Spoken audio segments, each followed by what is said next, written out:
Awesome. Well, kia ora tātou katoa toa I te ngō mane o Yesu Mesia, ko Ronji Tanielu toku ingoa. Hey, greetings in the glorious, wonderful, immortal name of Jesus Christ. Ronji here.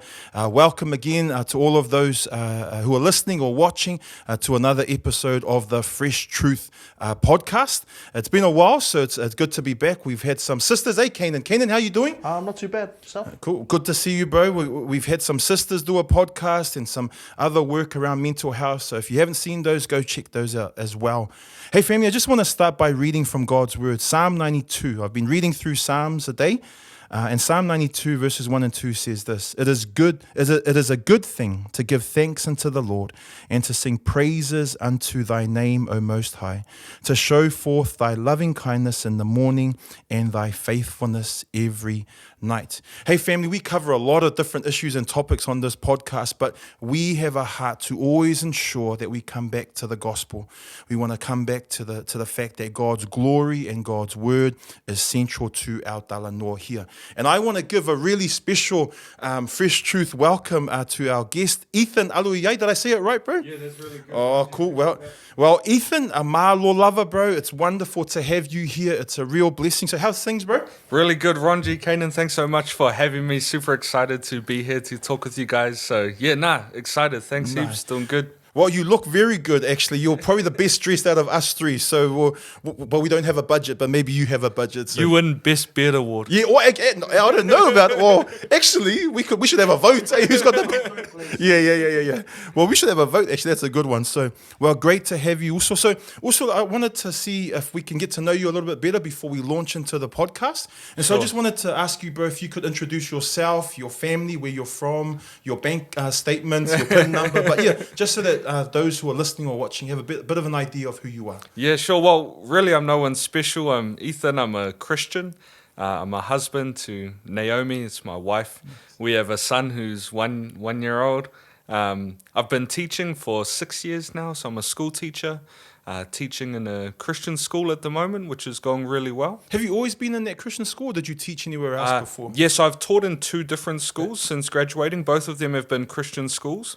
The one I'm at now, I've done 5 years at, and I did 1 year at another school. Okay. So a small stint there. But Christian education has been the focus of my teaching experience. That's quite a privilege, when you think about those. Most schools are public schools that are teaching a different curriculum. So we're going to touch on that education part later on, Ethan, to come back. So Ethan, people have asked me if you're Spanish or you're Italian, but what's your cultural background, bro? Yeah, so I'm half Samoan. My dad is full Samoan. My mum is white with blonde hair and blue eyes. So. Okay, that's where your blonde hair, blue eyes. So, all my Samoan friends think I'm super white, and all my white friends think I'm brown. So I've lived in that middle space my whole life. Cool. Well, we might need to touch on that middle space as well. And just quickly, bro, I mean, you've talked about the fact that you're a Christian. Have you, did you grow up in a Christian home, or did you come to faith later on? What's been that journey for you? And then maybe touch on church-wise, your local church, if you want to. Yeah, sure. So I grew up with really good Christian parents who loved me and my siblings really well, and all of that. We grew up in a really Pentecostal kind of church scene. Here in Auckland? Here in Auckland. The reality is, though, growing up, if you'd looked at my life, there would be no indication to you that I was a Christian apart from the profession of my mouth, which is nothing really. When I was 15, my dad passed away suddenly. And after that, just lived life how I wanted up until I was 18, where my girlfriend at the time invited me to church. Across the next few weeks, heard the gospel in a way that I'd never heard the gospel before, which was simply the simple presentation of the gospel.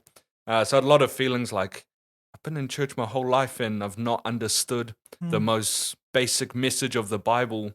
After one of the services, I remember thinking, man, that in that sermon, it sounds like this pastor has said that I'm not a Christian. Okay. And how old were you? You were about 18 at the time. And I remember thinking, that doesn't make sense. I mean, how dare you? Yeah. But it wasn't long after that I came to terms with the gospel message, put my faith in Christ.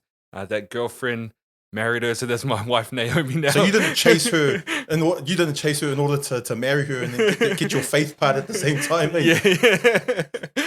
Yep. So currently at Auckland Evangelical Church. Okay. Which is commonly known as Auckland EV. Auckland EV. Yeah. So got saved there. That was a decade ago now. So Wow. been there 10 years, and it's been good. Praise the Lord. Yep. Well, also, it's a blessing having you on the podcast, and we've got some heavy topics that we wanted to at least initially discuss here, and so it is an absolute blessing. We've gotten to know you a bit better, and so I just want to pause now and just introduce the topic of today's podcast, family, which is, we've titled it "Cultural Wars: The Clash of Ideas and Worldviews." That sounds a bit daunting and heavy, but there's a reason why we've used those words, and I just want to come back to this. In the Bible and right through human history, there have been massive challenges to the biblical or Christian worldview, or Christian or biblical or Christian belief system. And this has come in the form of different religions or no religion, or different philosophies. And so some of these words might be foreign to you, or you're thinking, oh, this is just high-tech university stuff that, for those that are listening or watching. But we're really asking you to listen and persevere here, because there's some really important stuff that Ethan's going to talk about in terms of worldviews and ideologies and belief systems. And one of my favorite stories in scripture is from Acts 17. And so Paul is in Athens. He's sort of a refugee. He's just been street preaching in the marketplace. And there's these two groups of philosophers that come up to Paul in the marketplace, these Epicureans and these Stoics. A really interesting group. One group of people sort of thought that the Epicureans thought, man, let's just live life to the fullest. There's no real life after death. There's no real God out there. Let's just go hard and live life. And then the Stoics were sort of, well, actually everything is God. The tree is the God, the plant is God, the table is God, the chair is God. So all these different philosophies were happening in this time in Greece. And so in that story, Paul is taken to a place called Areopagus or Mars Hill, and he ends up preaching the gospel. And he gives this amazing sermon and this amazing outline of the biblical story in the Christian worldview. And I guess, family, for those that are listening and watching, in our view, the Christian biblical worldview often clashes with different ways of seeing the world. And we often see that crystallize in debates around abortion. We see it in ideas around what the world or different people say around gender, sexuality, the role of the man, the role of the woman, or what is a woman, what is a man. All these things are being challenged. And so Christians have a certain way of looking at things, I believe, should be through scripture. And so this Christian worldview, this biblical worldview, is often in conflict with what's happening out there in the world. And so in that context, that's why we've got Ethan here, because Ethan, I've admired some of the stuff that you've done in wrestling in worldviews and wrestling and providing a good answers to some of the unbiblical, ungodly philosophies and ideas that are out there in our community. And so in terms of these things around worldviews and ideologies, that's where we've got to. The context is the Christian or biblical worldview is often in conflict or clashing with other ideas and other systems out there. And so the first question, if that's all right, also, if we can launch into it, the first question I want to ask is there a difference between a worldview and an ideology? Again, big words that are used often, but do you think there's a difference there? Yeah, I think there is. I really like the term worldview. I think it's a really helpful term. Both terms, ideology and worldview, have quite a wide semantic domain. They can mean, depending how you use them, they can be synonymous, they can mean different things. But what I think is so helpful about the phrase worldview is that it talks about the framework through which we see the world. Good. It's how we look at the world, not physically, but the philosophical foundation for how we look at the world. So how do you make sense of the world around you? And someone might say, oh, I just believe the facts. Someone who says that doesn't understand that they have a worldview beneath that. Sure. Because the worldview question is, how do you determine what a fact is? They might say, oh, I just believe the facts, reason and logic. Science and all that kind of stuff. Yeah. Okay, so you're a rationalist. That's your worldview. You hold to a rationalist worldview. And someone else might say, I just believe the facts. And you say, oh, but how do you determine what a fact is? Oh, I make observations. I use science. I measure things. Oh, so you're a empiricist. That's your worldview. Comparisons in terms of numbers and Yeah, stats yeah, and that kind of stuff. and Yeah. using your senses to Yeah. engage with the world around you. Ultimately, as Christians, we would say the way that we have access to knowledge is ultimately through revelation. God has revealed himself to us and to the world.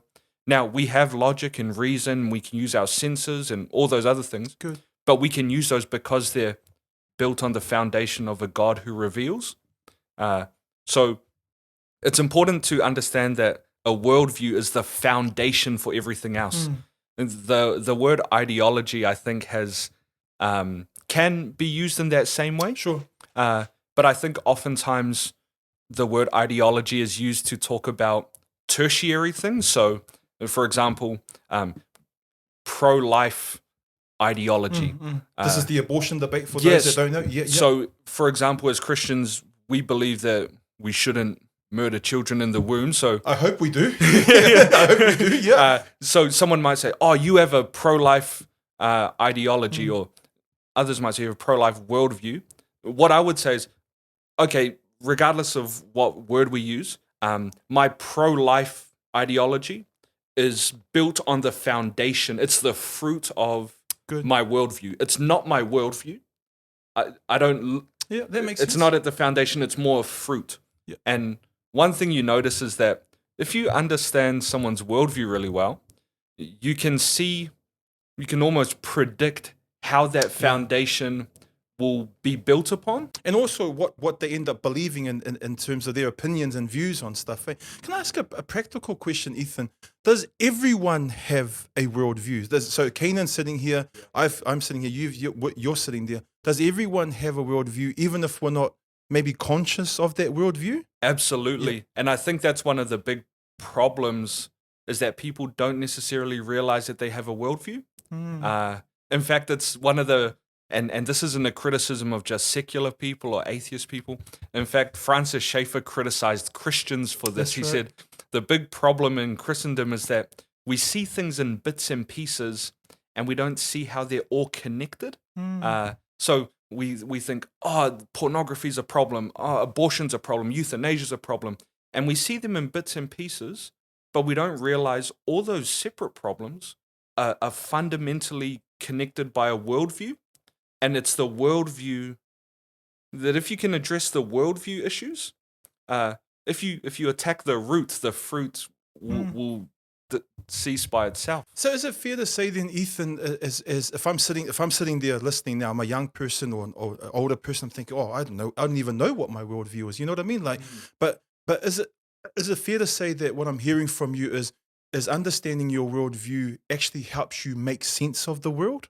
Yeah, it helps you absolutely. interpret what you're seeing and whether the issue is any issue in life, abortion, marriage, whatever it is, then that your worldview and what it's informed by, because you said it's a foundation. I love that picture. It's your foundation. That helps you make sense of those big questions in life. What am I here for? What am I designed for? Is there life after death? All these major, what's my purpose in life? All these major questions that we have as people could be addressed by the foundation of that world, of our worldview. Yeah, absolutely. So the worldview, what's in the foundation then, it is those answers to those big questions. Who is God, or is there God? How do we know anything? How do we gain knowledge? How do we determine what is right and wrong? Is everything moving towards a certain end? Is there purpose? So everyone innately has to answer those questions. You might say, oh, but I don't believe in God. So that's your answer. Yeah. That's your answer to the question. That. Yeah. Well, now and I think that's a beautiful unpacking of this. And again, these are hard concepts, bro? I definitely. mean, people have spent lives trying to work this kind of stuff out. But again, our plea to those that are listening and watching is, okay, there's a battle of ideas out there. There's a battle of worldviews in our society and I guess in our view, there's a lot of conflict and contradiction that comes between the Christian worldview and these different worldview systems or these ideologies, whatever language we might use. Because I guess we don't want to get too caught up in language, even though it's important, but we want to understand the ideas, the definitions of this stuff. And so in saying that then, bro, and this is a really hard question, but what is the Christian biblical worldview? Like you've touched on it already, but how would you, if you were to describe that to one of your students, for example, at your school, and they're saying, "Oh, sir, what is the Christian biblical worldview?" What would be your response? Yeah, so I'd say it's how we answer the big question. So how do we have knowledge? I'd say the fear of Yahweh is the beginning of knowledge, and fools despise wisdom. So in regards to that question, you must view God rightly in order to even begin to have knowledge. And I think this is the problem that some worldviews put forward where they say, some Christians put forward where they say, if I can just give you enough knowledge, then hopefully you'll arrive at the conclusion of I fear God. But rather, as Christians say, no, to even begin to have knowledge, that starts with fearing God rightly, seeing God for who he is. How do I determine right and wrong? God's revelation must guide me in that. God is the authority. He's revealed himself. He's told us how we should live. He's given us commands and law. What is my purpose in life? To glorify God So and all enjoy those him major forever. questions. So how we Yeah. answer those questions, the question is, what is the foundation? What is the authority behind our answers? For the Christian, we say God's word. Yeah. Yeah, Very good. And I guess, and I've been trying to do a lot of church history lately because I've just been really interested in seeing that journey, especially even before the Reformation, even in the early church. And I guess one of the things I'm interested in, you say that the Christian biblical worldview, the understanding of knowledge, this foundation that every Christian should have, this is informed by God's word. Yes. But do you think this Christian worldview has also been informed by church history over time, or should it solely be through the lens of Scripture? Yeah. So for someone who has a Christian worldview, our ultimate authority is God's revelation of himself. So the Christian doctrine of the Bible alone is we say the only infallible rule of faith for the church. Well, those are some fancy words. Eh? So it's the only rule of faith that can't be wrong. Good. That's not to say that there aren't other authorities. I'm a churchman, you're a churchman. As someone who attends a church myself, I come under the authority of my elders.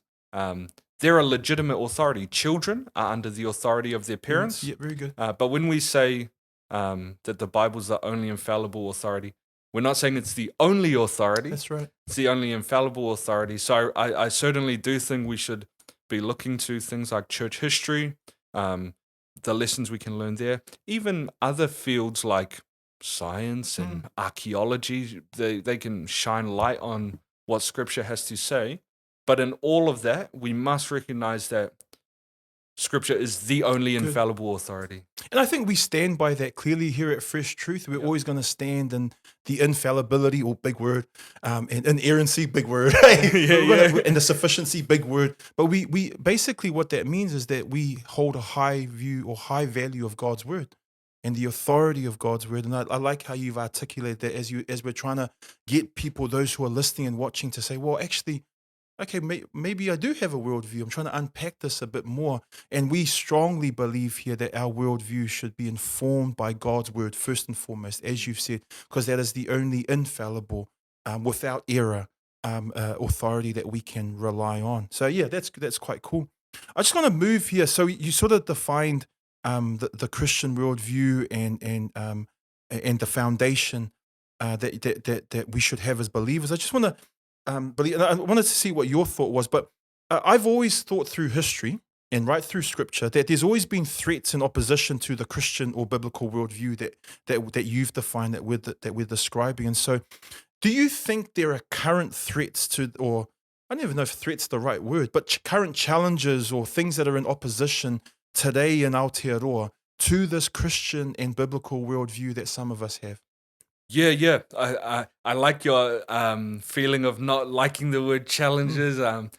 Barriers, maybe obstacles. Yeah. Speed bumps. Yeah. Speed bumps. Yeah. It was Jesus who said, the gates of hell won't prevail against the That's expansion of the kingdom of God.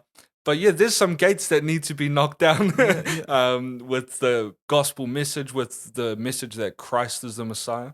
But yeah, there's certainly some big ones. So in what the are some of path the ahead ones of us. that you think also are really standing up? I mean, to be honest, I did a lecture about a month ago, and I came up with about 20 that we could sort of Okay. look at just a bit. But I mean, I guess what are some of the ones that are top of mind for you that you think are really prominent in today's culture in Aotearoa? Maybe we're talking about the clash of ideas, the Yeah. clash of cultural wars that you think are really prominent that Christians, maybe need to keep an eye out for. Yeah. So I think to look at it at a worldview level here in the West, the big one is definitely secularism. Okay, and could you just again, Mr. Yeah. Aloiai teacher, I- could you just define that big word again for us, please, bro? Yeah, so when I talk about secularism, I'm saying the Western worldview that comes out of the Enlightenment, Yeah. which was running in opposition to the Reformation. Essentially, the idea that man himself can be the authority in the world, that out of himself, man can conquer nature. And that view's become more pessimistic over time. But ultimately, it's the idea that there is no authority outside of mankind. So it's quite inward looking, eh? Yeah, It's definitely. all about me. Yeah. And that worldview, I think, has produced fruit in society that makes up the majority of the cultural battles we're facing. So in any area now, gender and sexuality, there's a big one there. The abortion issue, euthanasia, and then other things like role of government, even in the arts. Yeah. You see the influence of secularism there with the deterioration of objective standards of beauty. One picture I show my students is an artwork that sold for several $100,000, a banana duct taped to a wall, and that was the artwork. And where does that come from? It's amazing. Like, once you understand worldviews, banana taped to the wall is fundamentally connected to like abortion. What's the connection? The worldview. It's not two separate bits and pieces. They're fundamentally connected by that secular worldview that says ultimately man is the standard.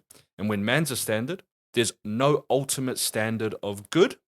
Good. So morality goes out the window, Yeah. we end up with abortion. There's no objective standard of beauty. So we end up with banana taped to the wall and swimsuit models who are like the sexualization of society. all of those things. They're connected. But I'd say the fundamental issue is, what do we do about the secular worldview? How do we get to the root and address that as Christians? Because often we spend our time looking at this tree with all the bad fruit, go, oh, we need to pluck this fruit off. We start pulling off fruit, and then we go, okay, we've done our job, and then more grows in its place. That's right. It's not a good long-term solution to just keep going after the fruit. So eventually, I think as Christians, we need to be able to get down to the core and go, what are the foundational assumptions that these people have here that we need to engage with and address and overcome? And I think through doing that, we can be more effective in this culture war space. So where do we have that? Where do we have that conversation? Like if someone's sitting there with the secularist worldview, a humanist worldview that's all about me, dog eat dog world, that kind of stuff. And you're saying, I like what you're saying. We need to get to the root of these issues, which I think the root of it ultimately is a hatred of God and an embracement of sin and wickedness and evil. That's really what I think the root is. But so where do we have that? Where do we engage with those in the different that have the secularist worldview? How do we have that conversation to show that we bring grace and light and truth and beauty into that conversation? Like, does this happen? Like media, I don't know. I mean, Kanan might have some thoughts on that. Social media, I don't know. Like, where does this actually happen? Where does this contest or conversation happen? So I think it can happen in all those places you mentioned. But in order for that to happen effectively, it comes back to what we mentioned before and what you were telling me earlier today. A lot of people aren't aware of these things and aren't aware of the worldviews beneath them. So as Christians, I think we need to be aware of what the other worldviews around us are. Very good. And then we need to know how to engage with them. because I think often the Christian apologetic has been, just give them evidences to show them the facts of why this thing or that thing is wrong. When in reality, a worldview can't be addressed with snippets of evidence, because your worldview is how you determine what counts as evidence. And you're so ingrained in your worldview. Hey, it becomes a heart issue, a mind issue, a lifestyle. Hey, yeah. So the way that I think is best to really engage on that worldview level is to recognize that, one, most people aren't conscious of their worldview. Yeah, good. And secondly, to realize that because God is the creator of the world, because he made the world in an ordered way, because he's the God who reveals himself, the way that we function in this world is Christ or chaos. We either embrace Christ, or if we live consistently with any other worldview, the result is necessarily chaos. So one of the big things that I'm a fan of doing is hopping into someone else's worldview and showing them all the areas where they're not living consistently with their worldview. Because you can't just say, here's a fact that shows that this is wrong. No, because they interpret facts through the framework of how they see the world. So what I think is more helpful is to show them, okay, you've said that you don't believe there's any ultimate standard of right and wrong. You don't believe ultimately anything is good or anything is ultimately evil. Do you hug your mum before you go to work? Yeah. Can I punch you in the face? Yeah. Can I steal from you? Hey, do you kiss your kids and tuck them in at night? That makes no sense in your worldview. That's right. There's no reason for you to do that. And then that's a really great segue to go from there. So I was talking to some uni students years ago on a beach doing some evangelism, and they said, there is no objective truth. We can't know anything for sure. Is that true? Yeah. Is that true? So very I said, good. Just do a quick mental catalog of all the things you think you know. Could you be wrong about all of those things? Yeah. Went through that whole thing, and I said, so you might not be standing here on a beach talking with me, or might not be. Okay. And we went through a whole list of things, and I said to them towards the end of that, I said, you don't live like your worldview is true. You don't live at all like your worldview is true. Every single day, you live like you know things. You're uni students. You go to a place to learn knowledge, to learn things. Every single day, you live like my worldview is true. You live like you're a creature made in the image of God who has knowledge of the world around you. Good. While with your mouth, you have to profess foolishness, because consistency, apart from Christ, is abject foolishness. And I said, there's not an insult, but you say with your mouth, I know nothing. Yeah. And then you've... And I think it also shows too how easy or quick we are to just throw out labels. Hey, and so, and again, when I've done street evangelism as well, I'm an atheist. Well, actually, what does that mean? When you actually start unpacking, like what you're saying, having this conversation, digging a bit deeper, they don't really believe in this worldview, but it's just a common trendy label to throw out there, right? And I think that's the heart. I love what you're saying, because that's the heart of this podcast. There's a lot of people that aren't conscious of the worldview or don't even fully understand what a biblical worldview is, and that's why we want to make sure we come back to Scripture, but also to understand that there's other worldviews that are absolutely in conflict with your worldview. So it's understanding what you believe in, why you believe it, but being able to engage with others outside who have a different worldview. I had a question for you in terms of worldview, and just from the perspective of someone who is perhaps not a believer. They might say to you in this discussion of worldview, that's just your Christian beliefs, or that's what you believe. This is just, ideology, Christian extremism kind of thing. Can you talk about ideology in terms, or worldview in terms of neutrality? Is there a neutral worldview? Yeah, so this is one of the key tactics that secularism has been able to put forward, of convincing Christians in particular that their worldview is a neutral position.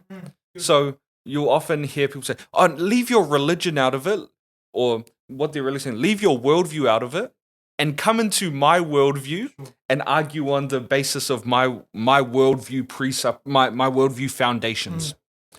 So there is no neutrality in terms of worldviews. Good. So whenever we're speaking with someone or doing evangelism, or even in the classroom engaging with a lecturer or a peer, we mustn't lay down our weapons. Yeah, very good.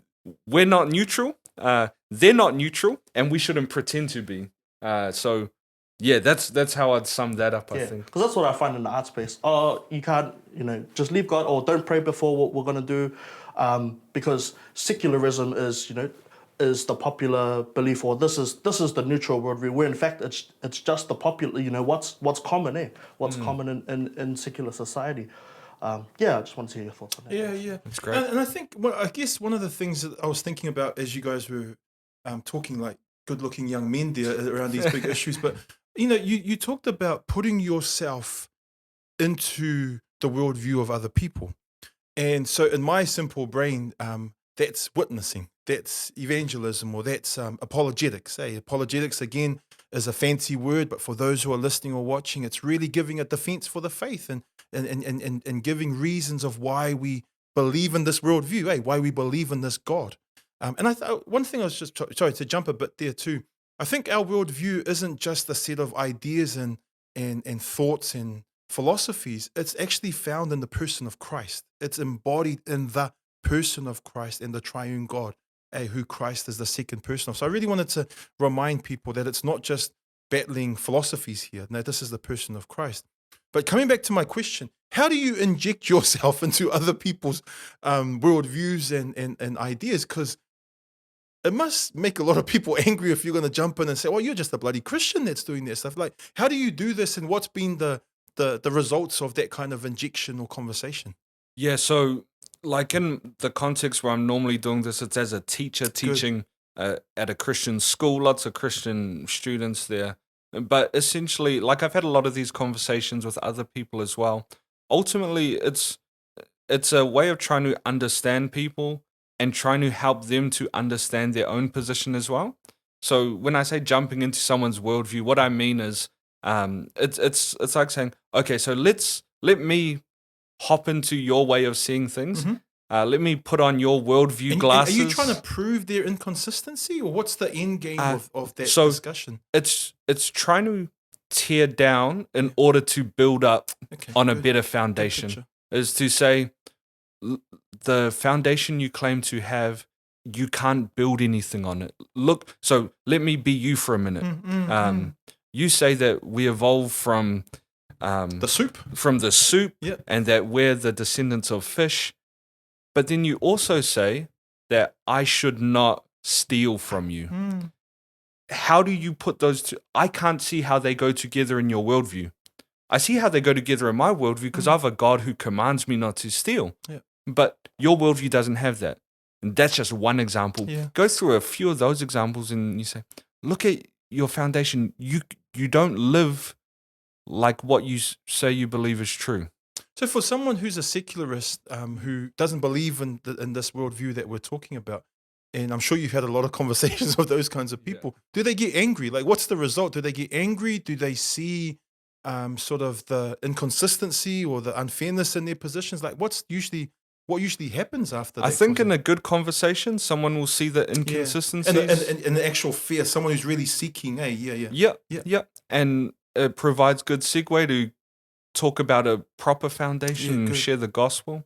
A lot of people will get frustrated and find it hard. It's just the normal challenge of dealing with conversation and engaging with people, I think. I like what you said too, bro, and about not putting down our weapons. Like, I think, and I know Vodi Bockham says this a lot, but it's that 11th commandment, thou shalt be nice. Like, sort of Christians are so nice. And I get that, we should be. It's clearly taught through scripture. At the same time, I look at scripture and it tells me to contend for the faith. In Jude 3, it calls me to fight the good fight of faith in 1 Timothy and 2 Timothy. And I'm just, but at the same time, I wonder if Christians are too scared. Because one of my questions was, should we as Christians be afraid of these other different worldviews? But I wonder, do you think Christians are afraid of challenging these different worldviews that actually go against and actually blatantly, savagely go against the Christian worldview? Do you think we're scared, bro? Yes, it's been my experience that I think a lot of Christians are scared of the consequences that might face you these days. Is it sort of like cancel culture, that kind of I thing? think, or, yeah, certainly cancel culture, and even on a smaller scale, having conservative Christian views in your standard workplace here in Auckland, New Zealand, could have real consequences for people. Yeah.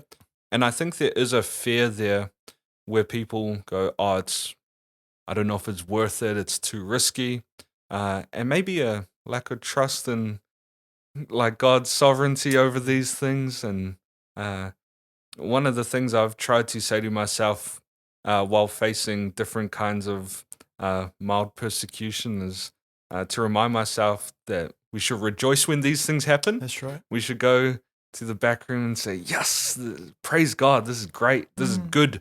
I've been counted worthy to suffer for the sake of Christ. It's not something to fear or despise or be afraid of. It's something we should embrace joyfully and cheerfully. Count it all joy. Yeah. And I think for those again who are listening and watching, like, it is about equipping today. And Ethan's brilliantly describing and defining some of these key things that we wanted to talk about. But we also don't want you to be afraid. Hey, we don't want you to be afraid of this conversation about, well, how does a Christian worldview apply to a discussion around abortion or euthanasia or drugs or any issue that we're facing in life. And so, excuse me. For those that are listening and watching, if you have questions, Ethan, you happy to take questions? Oh, 100%. If you have questions, if you want to talk more about this kind of stuff, if you are fearful of this stuff, we'd love to pray for you because it is a hard worldview to hold at the moment in Aotearoa. But we would also like to keep equipping you. So please feel free to contact us on those things. Ethan, I think I agree with you. I think people are afraid. Christians are afraid because we're too nice. And actually, probably the main reason I think we're afraid is we don't know our worldview properly. We don't know our worldview enough and our foundation enough. How do you think Christians and churches should respond to these speed bumps, to this conflict? Is this something that the churches should be like, who cares? It's don't worry about this stuff, or should we actually be thinking more as believers and as local churches about how to wrestle in these areas? What are your thoughts, bro? I think churches should be doing a lot more to equip their people to understand these things and engage.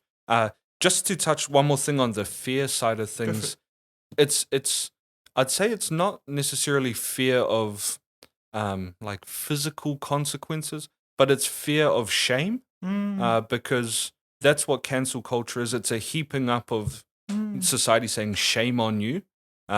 So yes, I think people are afraid, but they're afraid of the shame that comes from being known as a bigot, extremist, Christian bigot, or any of those labels that they'll put on you. So I think one of the key ways is to equip people not to feel shame. Good. And I'm at a place now where I'm going, there's nothing shameful about my Bible. What is shameful is some of the things that the secular world is promoting and doing to children and doing to society and putting on the TV shows. Those things are objectively shameful. But because we live in a society that doesn't say, this is shameful, that's shameful, instead they direct the shame towards good and righteous activity. So it's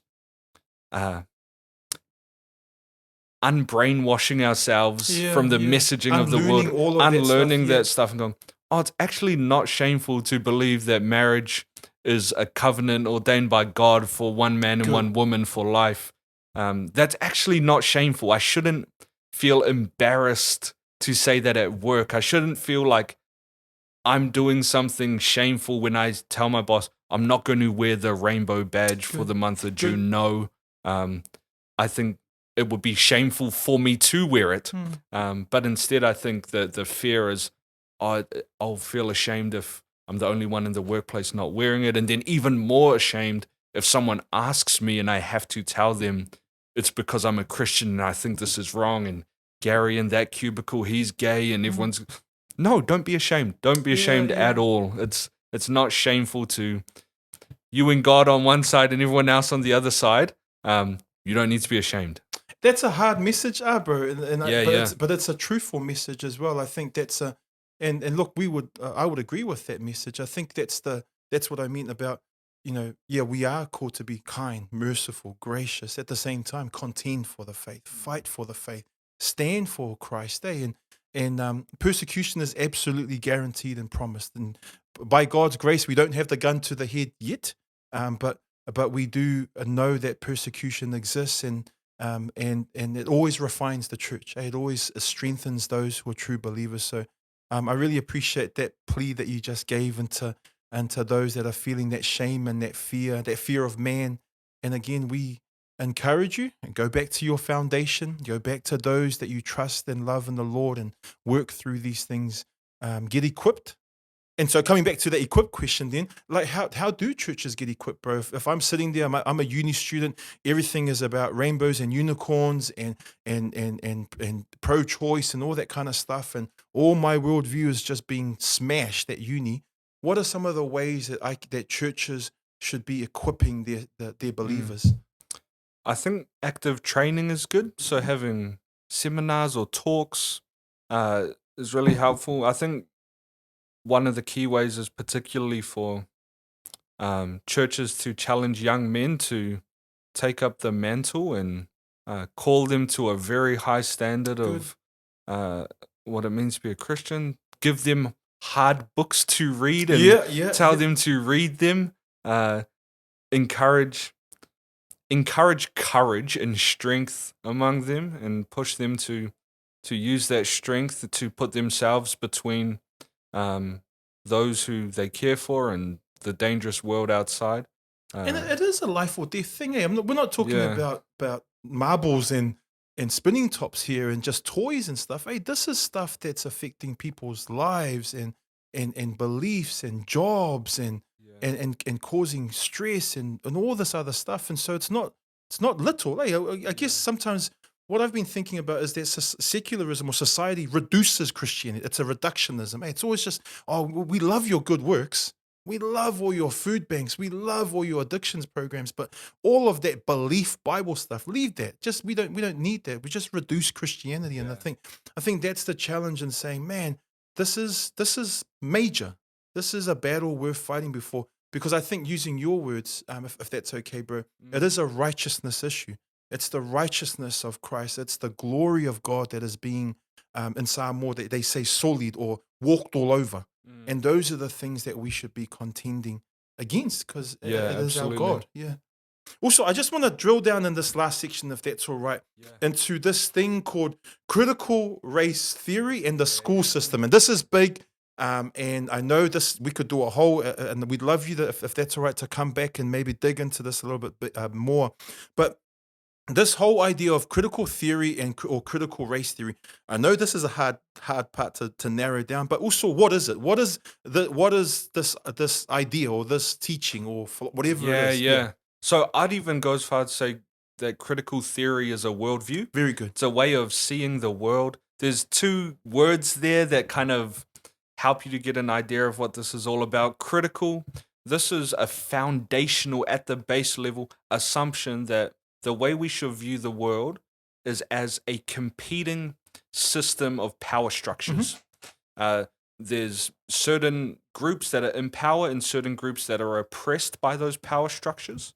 So the race part, that's the critical theory applied to race. So there's white privilege. White people have power over people of color, ethnic minorities, all the buzzwords that you're hearing these days. And they are buzzwords, bro. They're thrown around everywhere. Yeah. So that's the critical part. That comes through Marx and Gramsci, different philosophers. Well, we need to go back. We need to do a whole episode on that part. Yeah. But I agree, bro. You got to go way back to where this comes from. Yep. Lots of kind of historical thought there that shaped this idea that says the way we should view society is you're either part of an oppressor group or an oppressed group. Now, in Marx, the kind of OG of this philosophy. The OG, I like it. Yeah. It was the bourgeoisie and the proletariat, and it was all economic. People who own capital and people who work. But that idea has been expanded to everything now. That's right. Men oppress women. Straight people oppress gay, lesbian, trans people. White people oppress people of color. Able-bodied people oppress disabled people. teachers oppress students. Far right. It's in everything now, absolutely Is everything. Canaan oppressing me at the moment? It's just how far it's spread. Yeah. It's amazing. So it's in everything now. One area where it's really flourished is in the area of race relations. So that's why critical race theory is the term you hear a lot. But there's critical gender theory. There's critical like fat studies. That's literally the words they would right? use. Yeah. So Have you studied all this stuff? Was this stuff that just I've not studied all this stuff. I've tried to keep up with as Yeah. much of the kind of popular reading from their side as I can. So I've read a lot of Robin DiAngelo. and Ibram Kendi. Ibrahim. Oh, yeah, very good. Yeah. So I've tried to keep up with as much of that stuff as I can, and I've read a bunch of the kind of academic articles. So that's the critical part. The theory part comes through postmodernism, Sure. which is another Big word thing. Yep. We needed a big So word just bell flag today. that one if you don't know yeah. that. That's all right. But it's essentially the idea that knowledge is socially constructed. So it's what that means is that they would say the way we know things, there is no objective way to know things. No truth, no objective truth. Yeah. But instead, what societies do is they construct, they make up ways of knowing. So they might say like a Western, the word is epistemology. That's how you know what you know. That's your teaching degree coming out. Very good. Yeah. So the Western epistemology would be something like science, Sure. or logic, or reason, or exegesis. If we're looking at Scripture. Yeah. They would say those aren't actually ways of knowing things. Those are just the ways that Western society have constructed. We've said we're going to validate these ways of knowing. Now the question is, okay, if there's so let's say you say I believe in exegesis and I say I believe in eisegesis. They would say there's no objective way to say that Ronji's right and Ethan's wrong, but the society we live in would say that Ronji's right. Now, why would society validate your epistemology and not mine? Well, they'll connect it back to the critical part. They'd say because exegesis allows oppressors to continue oppressing. Yes. Logic, as in a way of knowing, allows the oppressor to keep oppressing. It just reinforces those systems. It reinforces of power. the power dynamic. So that's critical theory. The race part would say all of that has structured a society in which white people particularly oppress minorities and people of color. And all the ways that we know things are just Western constructions that the master has validated in order to perpetuate his power. Gee, that's a pretty good definition in a short time when you're trying to unpack these big things. And I was saying to Ethan, I did a lecture on critical theory about a month ago, and again, the history is fascinating in this stuff. And so, bro, why is this being talked about so much, do you think, in the church? Are we just following American noise? Like, because it's all over American churches and the Southern Baptist Convention and all that kind of stuff. And, and actually you see it in the UK and Australia as well. Why is it such a big thing? And should we just ignore it and say, well, that's just overseas stuff? Like, what are you seeing in that space? So I think we're definitely seeing it a lot here in New Zealand. If you go to university here, almost any course, you will be inundated with this stuff. And I'd say living in a society that's massively influenced by critical theory, what happens is that it creates a moral asymmetry. Yeah. Where if the white people are the bad people, then we can do things against them. Yeah. And it's not considered that bad. But when the oppressor group does anything towards the oppressed group, it's considered really, really bad. Now, I think that moral asymmetry that's created in society, it even affects Christians in a way that we don't notice it. It filters into the church, It stuff. does. Yeah. So just to give like a couple quick examples. Go So for it. I've brought a number of friends to my church over the years.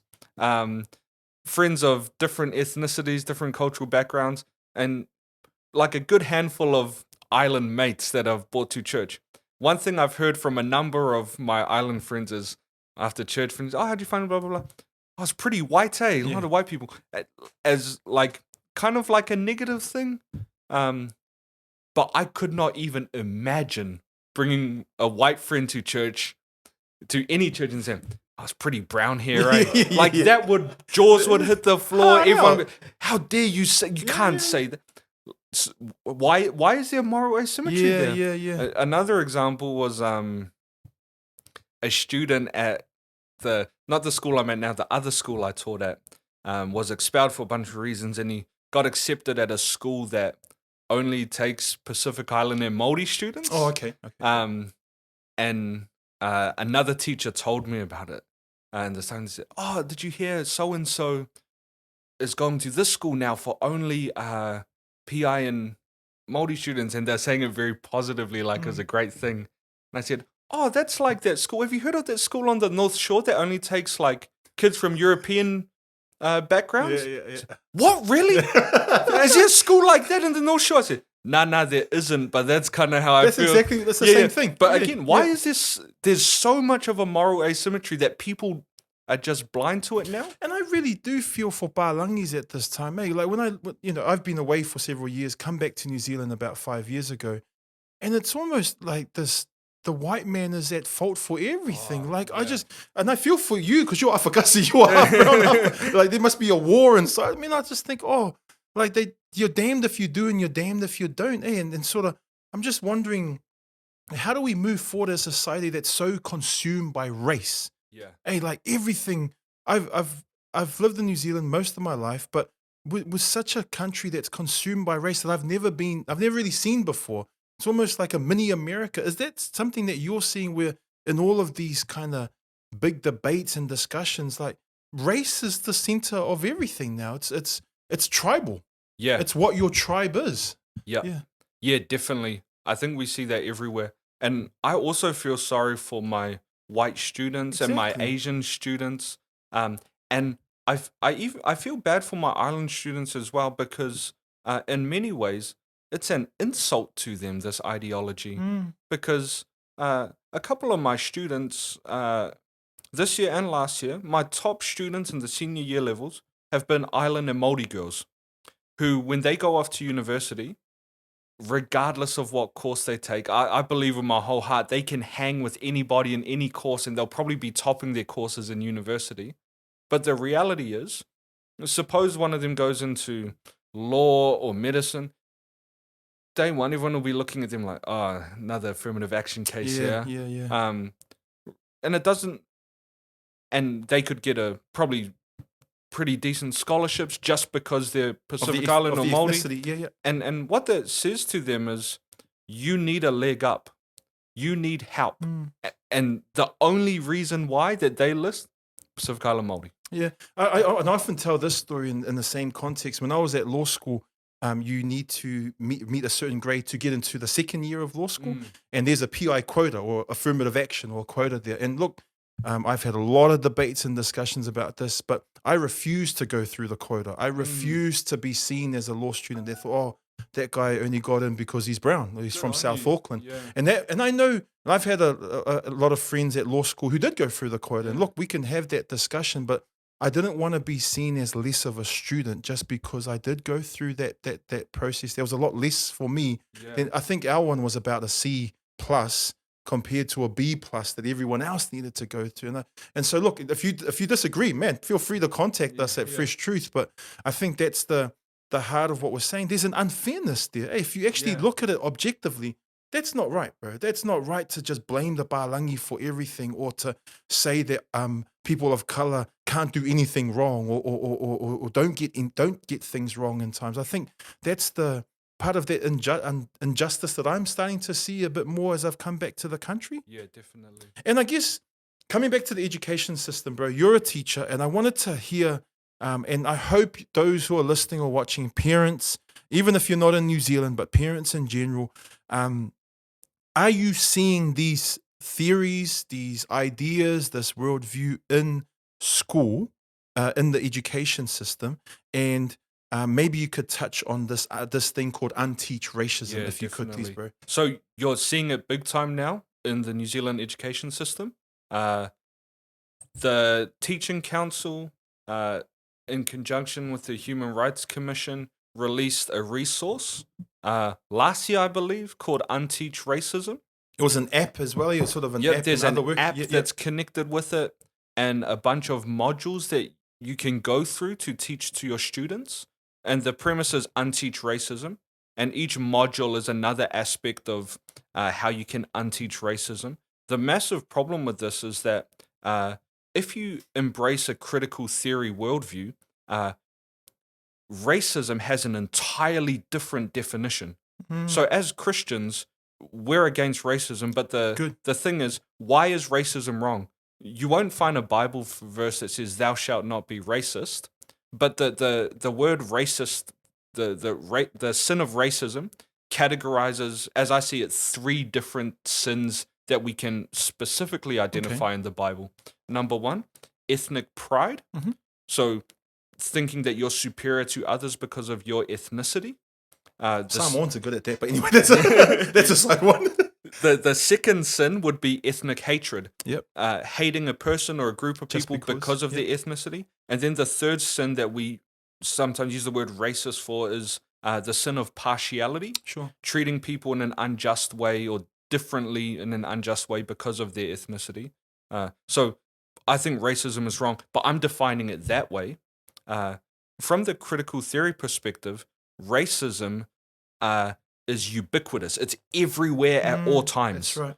And the way you identify racism is anytime there's a disparity, like a difference in outcomes, they would say that's a result of oppression. So any inequity, those are those other words that come in. Any gap that you see, that's because of racism, eh? Yes, they would say that's because of racism. And therefore, when there's disparities like that, racism can only flow one way. Yeah. So white people can be racist. People of color, brown, black, they can't be racist. And that's because they're oppressed, right? They're oppressed. You need institutional power to be racist. You know what, bro? Some of the most racist people I know are islanders, man, to each other, man. Like, to people of color, to each other. You know what I mean? Like, I just don't get that. But sorry, bro, continue. I've just always been blown away that in this worldview and this thinking, it only goes one way. Again, it's the white man that's at fault. I can't stand it. So absolutely. So as Christians, we would say that all people are susceptible to sin. Yep. It's a horizontal thing, not a vertical thing where there's a line vertically and people on this side, they can't be guilty, but on that side they can. No, the line is vertical and it goes through every human heart. So I wonder too, though, in that thinking, though, you know, the ultimate sin is racism. Yep. And that's what it seems to be, whereas actually in the biblical worldview, for all have sinned and fall short of the glory of God. So it's sort of it is that dividing line, that only some people can commit this great evil sin of racism, where actually we all have the capacity to commit this sin. Yeah. Because we are all still in our fallen nature. Yeah, that's exactly right. So because they define it in a very, very different way, and this definition is very new as well, but what it does is that when you charge someone with racism, for many of us, we import that old definition that we have from our parents and grandparents, and we think they're charging us with ethnic superiority or ethnic hatred or partiality, when in reality, they're just saying, you're part of an oppressor group. So to unteach racism then, how do you unteach racism? From their perspective, to unteach racism, the way you do that is by discriminating against children based on their ethnicity. Yeah. That's essentially where you end up. Because they have a different definition of racism, as Christians would say, the way you unteach racism is you teach people not to be proud, sinfully. You teach them not to hate people because of ethnicity. Teach them what James says about not showing partiality. Yeah, good. But for them, they would say, no. The way you unteach racism is by discriminating. Because in order to fix the inequity, I have to discriminate against the people up here and drag them down. And then I need to show favor to them and lift them up until everything's flat. Is that the ultimate aim of all of this worldview, is that everyone's flat? Because that's never going to happen. Yeah. Hey, because even within a socialist, worldview or society, there's still an elite. Hey, so is that one of the end games? Everyone needs to be on the same playing level. That's what they will profess. Yeah. I think on a spiritual level, there's a lot more going on Yeah, than good. that. That's right. The fact that that ideology, when it's only applied to economics, which is that ideology focused on a smaller area of life. When that's happened, millions and millions have died Yep. from government authority exercised on people. It's produced mountains of bodies and rivers of blood.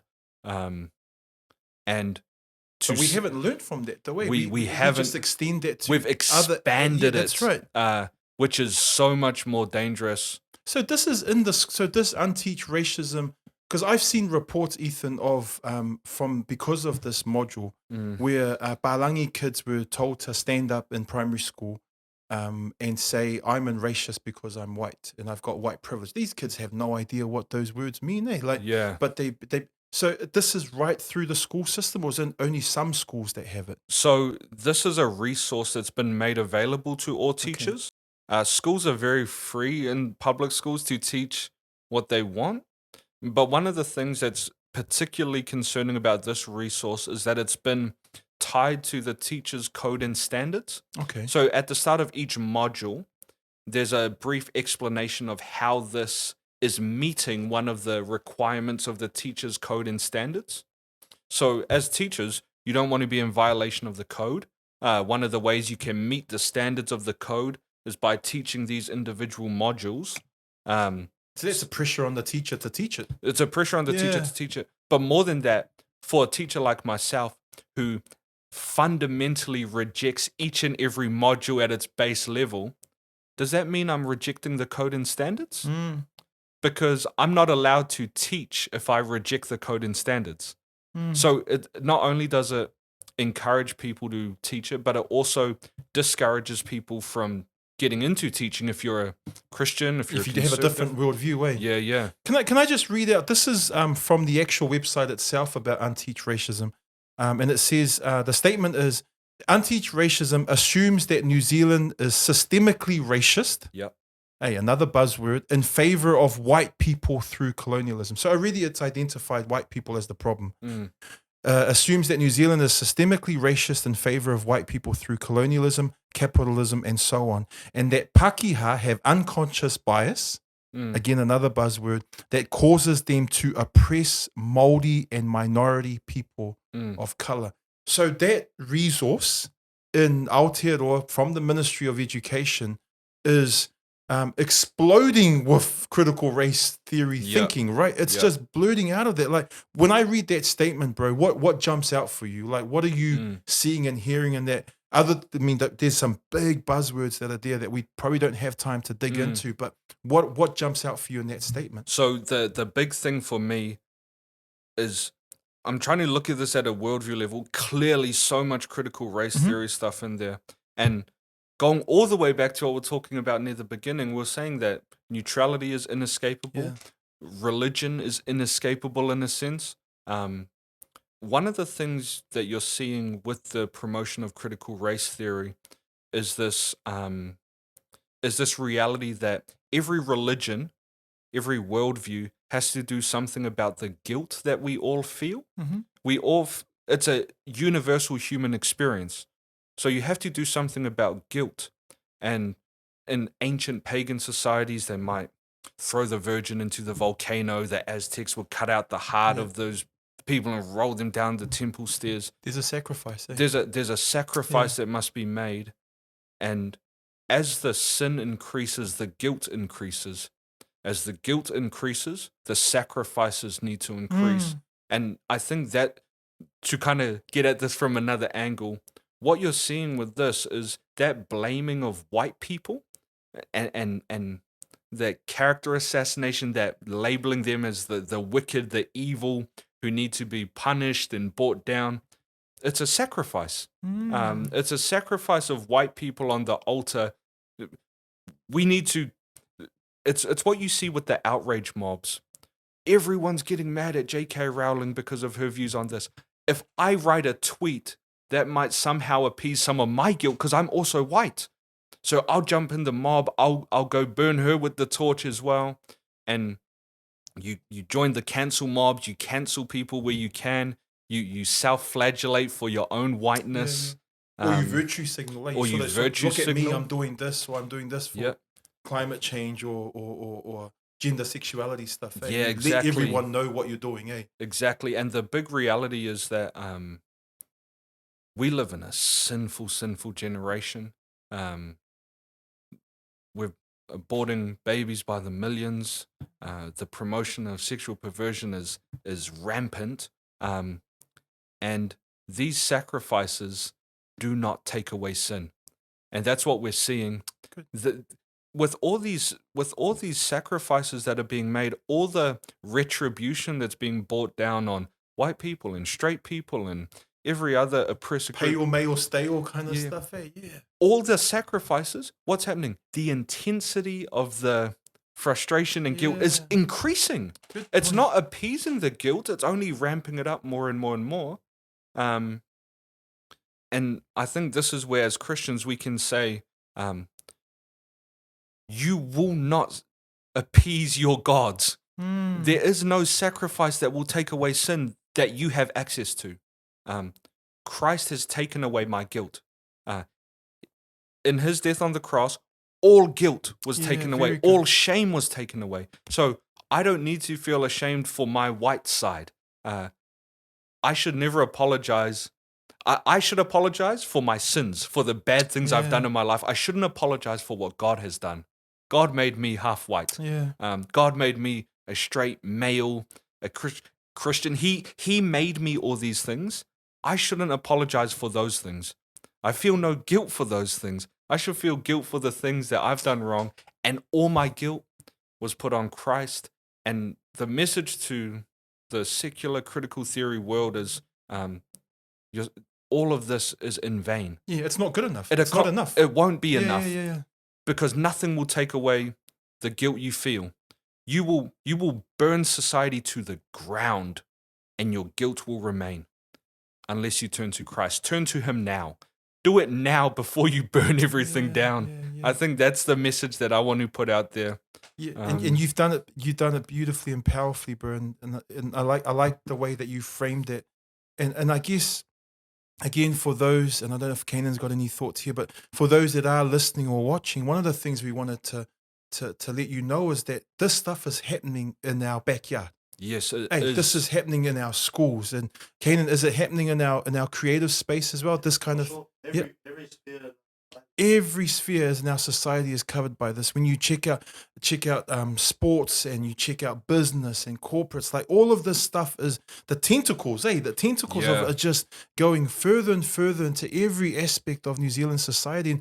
And we believe at Fresh Truth that Christians, and especially if you're a parent or grandparent, uncle, auntie, you should be concerned about this stuff, because this is the brainwashing and the rubbish that your children are getting at most schools around the country, or other platforms or spaces, or especially social media. This is where a lot of this stuff is happening as well. And just to jump in one thing, go ahead, bro. It's hard to understate how much this is in everything. Yes, yeah. Like right you're through emphasizing it, but I'm emphasizing it's not enough to actually help our listeners understand just how much it's in everything. You assume that it's worse than you think it is now, because it is. And I think that's the power of worldviews and ideas. They don't just infiltrate at the top here, but they infiltrate into the hearts and minds and lifestyles of people. It has done that for us as Christians. This foundation should be affecting every aspect of our lives. The way we think, the way we live, the way we have our families, the way we work, all that kind of stuff. And what we're saying here today, family, those that are listening or watching, is these teachings, this agenda, these ideologies, they're not just American stuff. They're not just things happening overseas on YouTube when you jump on YouTube to see that kind of stuff. This stuff is happening here in our backyard, even in the Pacific Islands, even in our island homes, back in the islands. This kind of stuff is happening. And I really do love the way you framed it, that this sacrifice and this worldview is never enough, will never be enough to pay for the guilt or the shame, or actually even be able to make society right. Hey, none of this stuff is going to be good enough, but by the blood of Christ, but by the sacrifice of the Lamb of God. Bro, how do Christians respond? How do parents respond to this stuff? If we're saying that this stuff is in our education system. I've got a whole bunch of other things that I've researched that is found in our universities, that is found in our sports areas, that's found in our government. Hey, and so how do Christian parents respond? You're a teacher, you're a parent. Yeah. How do we respond to this if you've got kids in the school system that are exposed to this kind of teaching? Yeah. I'd say one consideration that all parents should at least really strongly think about is Christian schooling, good Christian schooling, or homeschooling even. Apparently the homeschooling numbers have spiked up since COVID. Yeah. Hey, they've just gone, and that's not just around COVID, but it's also around parents responding to this stuff here. So yeah, homeschool is a good option. Yeah, I think that's a really good option. If there's no other option but for your kids to be in a public school, I'd say it's really important that you be well aware of what they're learning, and look into what they're learning, and then preemptively email your school saying things Get like involved. get involved. Let them know that you're insisting that they not teach your child, that unteach racism. Just make it clear like that. Just say good. that. I'm uncomfortable with this being taught to my child. I'm insisting that you don't teach that to my child. Would you apply the same thing? I know we haven't touched on it here, but would you apply the same thinking to some of the like what's the sexuality one, the pleasure project? That kind of stuff. Oh, absolutely. Yeah, so all the other family, if you haven't seen the pleasure project stuff that's out there in the schools that are going to your kids, go and read up about it. It is damaging. It is disgusting, to be honest. But yeah, so that's the same thinking. And I'd say even try to do it preemptively, because they don't need to tell you when they're going to teach this stuff to your kids. But if you preemptively say, I'm insisting you don't teach my kids this. If you're planning on teaching it, I want to know, and then I'll excuse my child for those lessons. I guess it's about being informed, and getting involved. And I've always, I'm not a parent, bro, so I don't fully understand this, but I see it and I'm thinking, I don't want to let the government raise my children. If I had children, I wouldn't want to let the government raise my kids. That seems to be what it is. There's sort of just this blind trust to the government to say, oh, you're going to raise my kids well. But is that what you see as well? And especially with us as islanders, they sort of just chuck it to the schools. They'll be fine.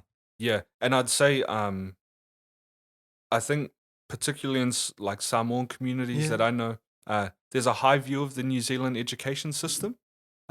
But one thing we should keep in mind is that these are the people who have been teaching our kids about sex and gender for the last 50 years, and now they don't know what a boy or a girl is.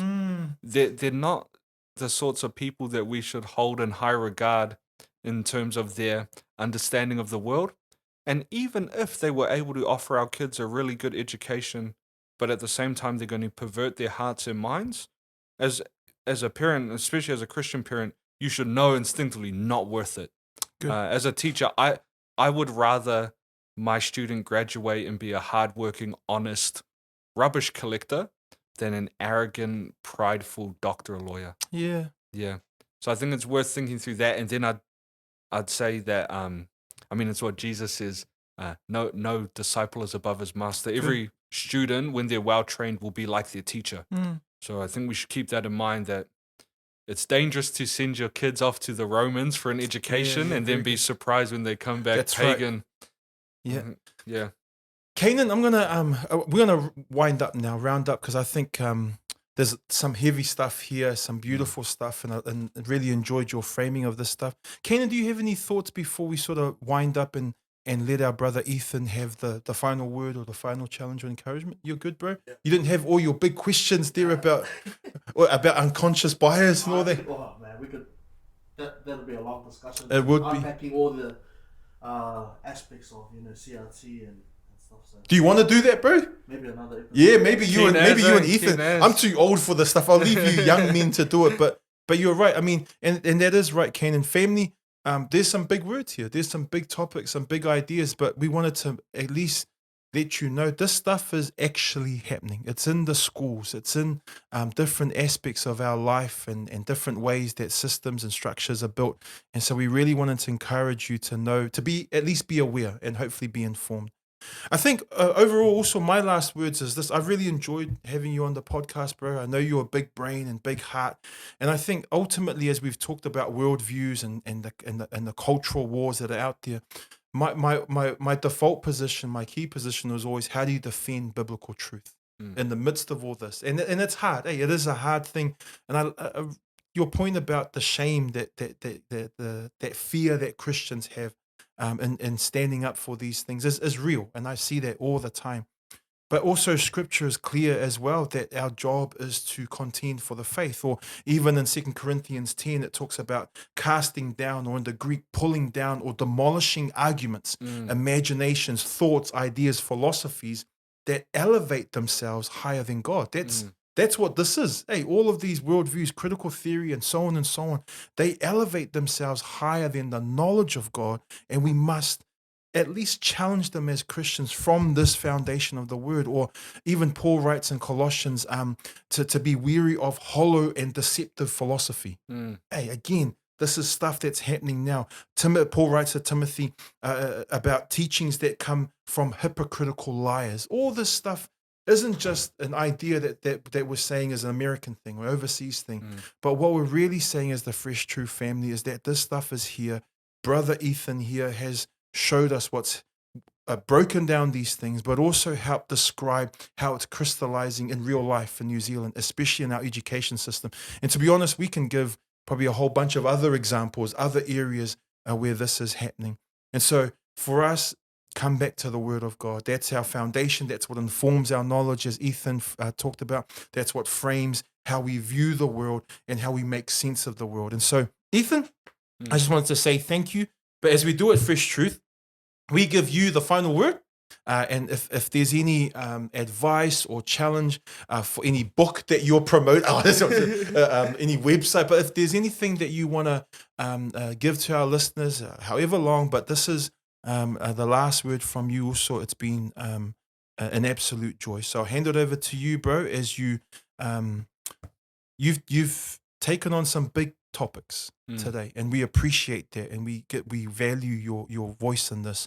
And so, final words to you, bro. Oh, well, thank you so much, Ronji, Kanan. Thank you so much for having me. It's been an honor. It's been a pleasure to be here with you guys. I'll make this kind of quick. I'll share a Bible verse. This Old Testament passage is from Psalm 110, verses 1 and 2. I don't know if you guys know, this is the most quoted verse in the New Testament from the Old Testament. So it's been given the nickname God's favorite Bible verse. It's the one he quotes the most in his own word. But God's word says this: the Lord says to my Lord, sit at my right hand until I make your enemies your footstool. The Lord sends forth from Zion your mighty scepter. Rule in the midst of your enemies.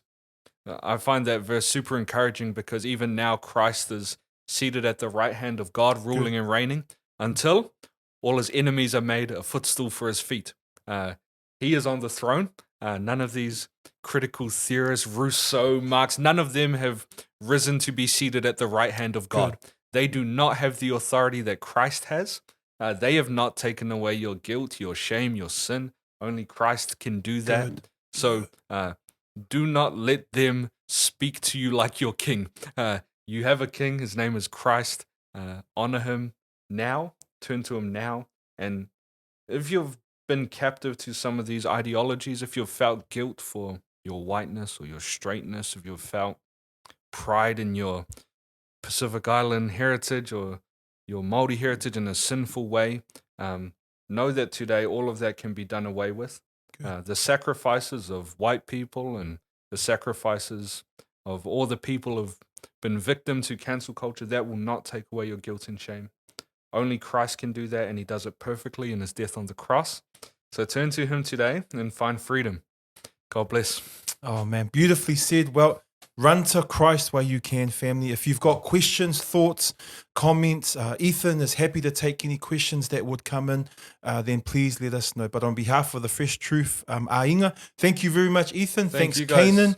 Kanan. Thanks again for all of those who are listening, watching. Please keep engaging. But above all, to God alone be the glory. Whaftai loa.